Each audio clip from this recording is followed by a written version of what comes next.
Okay, so this deep dive is going to be interesting. I mean, we're talking Ash Wednesday and Lent, which is already like pretty heavy stuff, right? But then the request from our listener also mentioned some keywords that stood out to me, meaning images. It's almost like they want to go deeper and get the symbolism and the visuals. Right, yeah, and the timing of this is perfect because Ash Wednesday is coming up soon for 2025, March 5th to be exact. March 5th. Okay, so I feel like everyone has heard of Ash Wednesday Mass, but like what actually happens there? Say, I've never been. Well, it's pretty striking visually. Like you see people going up to get ashes on their foreheads. It's often in the shape of a cross. And those ashes are a big symbol. They remind us that life is finite, mortality, but they also represent repentance, turning away from bad things and starting fresh. Yeah, that make it. And Ash Wednesday is just the start of Lent, right? Yeah.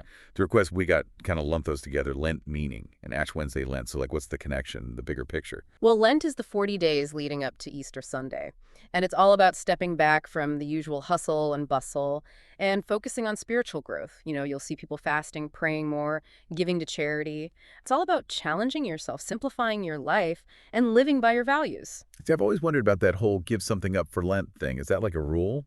And like, what's the point? It's not mandatory, but yeah, it's a super common practice. Hmm. The idea is that by giving up something you enjoy, even just for those 40 days, whether it's chocolate or coffee or social media, you're making this symbolic detachment from worldly desires and making more space for spiritual reflection. It's like an exercise in self-discipline and prioritizing what really matters.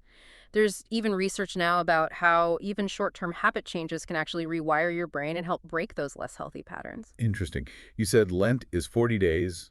Why 40? And how does this all connect to Easter? Our listener mentioned that too in their request. So the 40 days symbolize the time Jesus spent fasting in the desert before his ministry. And you're right, Lent is all about preparing for Easter, that celebration of Jesus's resurrection.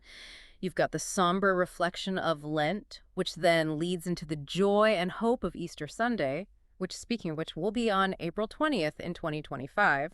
It's almost like you go through a sort of wilderness experience and come out transformed. It really seems like images are a huge part of all this. I mean, Ash Wednesday images was even one of the key words our listeners sent us.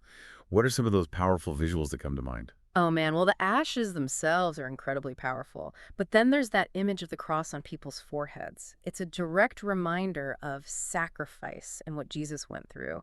And you can't forget about how churches look during Lent, very subdued, often with purple drapes as a symbol of penance. All of those visuals work together to create a feeling of solemnity and introspection. Okay, so we're heading into Ash Wednesday. And Lent, what's the one big thing our listeners should take away from all this? Well, beyond the specific practices, I think it's about taking advantage of that opportunity for inner change.